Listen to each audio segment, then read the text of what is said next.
என்ன மக்களே, எவிக்ஷனை இந்த அளவுக்கு வந்து பண்ணியிருக்காங்களே அப்பா! செம பரபரப்பு, உச்சக்கட்ட பரபரப்பு அப்படின்னு சொல்லுவாங்கல்ல.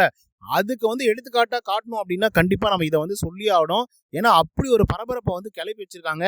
ஒரு பக்கம் சாண்ட்ரா கத்தி கதறி அழுதுட்டு இருக்காங்க, இன்னொரு பக்கம் கெமி அவங்களுக்கெல்லாம் முகத்துல அப்படியே பீதி இல்ல, ஒரு மாதிரி ஆயிட்டாங்க சொல்ல போனா. ஸோ அவங்க 2 பேரையும் வச்சு ஒரு கேமை விளையாடி இருக்காங்க பாருங்க. வெறித்தனமா வந்து பண்ணிருக்காங்க. அது ஆக்சுவலா வந்து ஒரு ப்ரொமோஷனுக்காக பண்ணதுதான். பட் இருந்தாலும் அவங்க மனசு எப்படி தடாபுடான்னு அடிச்சிருக்கும் அப்படின்னு சொல்லி யோசிச்சு பாருங்க. வேற லெவல் இருக்கும். ஆனா எனக்கு ஒரே ஒரு பிரச்சனை மட்டும் தாங்க. இந்த கெமியை எதுக்காக எவிக்ட் பண்ணி வெளியே அனுப்பிச்சாங்க? கெமி நல்லா தானே பர்ஃபார்மன்ஸ் வந்து பண்ணிட்டு இருந்தாங்க. யாருக்காக கெமி அவர்களை பலியாடாக்குனாங்க அப்படிங்கறத பத்தி இந்த வீடியோல முழுசா வந்து பார்க்கலாம். இந்த வீடியோ போறதுக்கு முன்னாடி நம்மளுடைய சேனலை சப்ஸ்கிரைப் பண்ணாதவங்க சப்ஸ்கிரைப் பண்ணி வச்சுக்கோங்க. பக்கத்தில் ஒரு பெல் ஐக்கான் இருக்கும், அதையும் பிரஸ் பண்ணி ஹாலில் போட்டுக்கோங்க. அப்பதான் நாங்கள் அப்டேட் பண்ற ஒவ்வொரு விஷயம் உங்களுக்கு நோட்டிஃபிகேஷன் வந்து சேரும். அதுதான் இந்த வீடியோ குறைஞ்சபட்சம் ஒரு 1000 லைக்கான எதிர்பார்க்கணும். ஸோ லைக் போடுங்க, வீடியோ பாருங்க. வாங்க இந்த வீடியோக்குள்ள வந்து போலாம். முதல் விஷயம் என்ன அப்படின்னு பாத்தீங்கன்னா, கெமி அவர்கள் எவிக்ட் ஆகி வெளியே போறதுல எனக்கு சுத்தமா உடன்பாடே கிடையாது. ஏன்னா கெமி இப்பதான் ஓரளவுக்கு வந்து பேச ஆரம்பிச்சாங்க ஒண்ணு. ரெண்டாவது வந்து பாத்தீங்க அப்படின்னா, ஓட்டிங் மூலமா எவிக்ட் பண்ணிட்டாங்களா, அப்ப கெமி அவர்கள் தான் ரொம்ப குறைவான வாக்குகள் எதுவும் வாங்கிட்டாங்களா அப்படின்னு சொல்லி கேட்டீங்கன்னா கண்டிப்பா கிடையாது. அதுக்கு நான் 100% நான் உத்தரவாதம் வந்து கொடுத்துட்டு இருக்கோம். ஏன் அப்படின்னு பாத்தீங்கன்னா, நம்மளே ஓட்டிங் அனலைசிஸ் எல்லாம் வந்து பண்ணிட்டு இருக்கோம். யார் எந்த பொசிஷன்ல இருக்காங்க, எவ்வளவு வாக்குகள் வந்து வாங்கியிருக்காங்க அப்படிங்கறத பத்தி எல்லாம். ஸோ அப்படி இருக்கும்போது கெமி அவர்கள் வந்து ஒரு நல்ல ஒரு வாக்குகளை தான் வாங்கிட்டு இருந்தாங்க. ஒரு நல்ல டீசென்டான ஒரு ஸ்கோர்ல வந்து இருந்தாங்க. சொல்லப்போனா 8வது பொசிஷன் 9வது பொசிஷன் அந்த ரேஞ்சில் தான் வந்து இருந்துட்டு இருந்தாங்க. ஸோ மற்றவங்க எல்லாம் வந்து பாத்தீங்க அப்படின்னா அதுக்கப்புறம் ஒரு 5-6 பேர் வந்து இருந்துட்டு இருந்தாங்க. ஸோ அப்படி இருக்கும்போது கூட வந்து நம்ம கெமி அவர்களை எவிக்ட் பண்றதுக்கான காரணம் என்ன அப்படிங்கிறத ஒரு பெரிய கேள்விக்குறி. ஏன் அப்படின்னு பாத்தீங்கன்னா, இந்த ரம்யா ஜோ அப்படின்னு ஒரு பொண்ணு இருக்கு இல்லையா, இந்த ரம்யா ஜோ அப்படிங்கிற ஒரு பொண்ணு ஒவ்வொரு வாரமும் கம்மியான வாக்குகளை வாங்கி சேவாக்கப்பட்டது அப்படிங்கறத நம்மளால ஏத்துக்கவே முடியல. ஏன்னா போன வாரம் திவாகர் அனுப்புறதுக்கு ஒரு ரீசன் வந்து இருந்தது.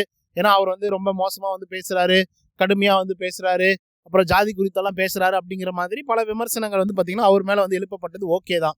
பட் இந்த பக்கம் வந்து பாத்தீங்க அப்படின்னா, அதுக்கு முன்னாடி பிரவீன் ராஜ் அவர்களை எவிக்ட் பண்ணி வெளியே அனுப்பிச்சாங்க. துஷாரை எவிக்ட் பண்ணி அனுப்பிச்சதுல தப்பு கிடையாது. ஆனா பிரவீன் ராஜை எவிக்ட் பண்ணி அனுப்பிச்சது அதை விட பெரிய பெரிய தப்பு எதுவுமே கிடையாது. ஆனா அந்த வாரமும் ரம்யா ஜோ வந்து பாத்தீங்க அப்படின்னா நாமினேஷன்ல இருந்தாங்க, குறைவான வாக்குகள் தான் வாங்கியிருந்தாங்க. ஆனாலும் அவங்களை எவிக்ட் பண்ணாம பிரவீன் ராஜ் அவர்களை வந்து எவிக்ட் பண்ணிட்டாங்க. ஆனா எனக்கு ஒண்ணுதான் புரியவே இல்லை. இப்ப கெமி கொடுக்காத கண்டென்ட்டை ரம்யா ஜோ கொடுத்துட முடியுமா, பிரவீன் ராஜ் கொடுக்காத கண்டென்ட்டை ரம்யா ஜோ கொடுத்துட முடியுமா அப்படிங்கிற ஒரு கேள்வி எனக்குள்ள வந்து இருந்துட்டு இருக்கு. ஏன்னா எப்படிங்க ஒரு ஆளை இவ்வளவு தூரம் வந்து காப்பாற்ற முடியும்? எதுக்காக காப்பாத்தி வந்து வைக்கிறாங்க அப்படிங்கறதே பெரிய கேள்விக்குறியா தான் வந்து இருந்துட்டு இருக்கு. அப்படி என்னதான் இருக்கு ரம்யா ஜோ, அப்படி என்னதான் விளையாட போறாங்க அப்படின்றது தான் எனக்கு வந்து சுத்தமா வந்து புரியவே இல்லை. ஸோ அது நம்ம போக போக தான் பார்க்கணும். ஆனா இன்னைக்கான எவிக்ஷனை தரமா வந்து பண்ணியிருக்காங்க. சத்தியமா ஒரு லிட்ரலா பயங்கரமான ஒரு அவங்களுடைய நிலைமை நீங்க யோசிச்சு பாருங்க.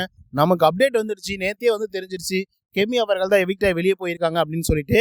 ஆனா அவங்க உள்ளர வந்து இருக்காங்க. பிரச்சனை போட்டு அடின்னு அடிச்சிருக்காப்புல விஜய் சேதுபதி. உடனே அவரை கூப்பிட்டு வாங்க, நீங்க கார்ல ஏறுங்க, எந்த கார் வந்து உள்ளர வருதோ அவங்க சேவ், யார் வராம போறாங்களோ அவங்க எவிக்டட் அப்படின்னு சொன்னா எப்படி இருந்திருக்கும்னு யோசிச்சு பாருங்க. வெறித்தனம் பண்ணியிருக்காங்க. ஸோ லிட்ரலா சாண்ட்ராவெல்லாம் பயங்கரமா அழுதுருக்காங்க, கத்தி கதறி வந்து அழுதுருக்காங்க. ஸோ அதெல்லாம் எபிசோட்ல பார்க்கும்போது தான் இன்னும் மோசமா இருக்கும் அப்படின்னு நான் நினைக்கிறேன். ஸோ எனிஹவ் கடைசியா வந்து பார்த்தீங்கன்னா எவிக்ட் ஆயிருக்கிறது கெமி அவர்கள் தான். ரம்யா ஜோவுக்காக பலியாடாக வந்து ஆக்கப்பட்டிருக்காங்க. பிரஜன் அவர்களை டான்சர் ஜோன்ல வச்சது வந்து அவர் இந்த வாரம் பயங்கரமா தப்பு பண்ணியிருந்தாரு. ஸோ அவர் கொஞ்சம் திருந்தணும் அப்படின்றதுக்காக டான்சர் ஜோன்ல வந்து வச்சிருக்காங்க. ஸோ பொறுத்து வந்து பார்ப்போம் என்ன விஷயங்கள் நடக்குது அப்படின்னு சொல்லி. ஓகே கைஸ், வாய்ஸ் கொஞ்சம் ஒரு மாதிரி தான் வந்து இருக்கும், ஏன்னா அவுட்டோர்ல வந்து இருக்கேன். So sorry for this inconvenience, தப்பா எடுத்துக்காதீங்க. ஆடியோ கொஞ்சம் குவாலிட்டி கம்மியா இருந்தாக்கா. பட் சப்ஸ்கிரைப் பண்ணாலும் சப்ஸ்கிரைப் பண்ணி வச்சுக்கோங்க. இன்னொரு தவணை சந்திக்கிறேன். Until then by from Uday. நன்றி, வணக்கம்.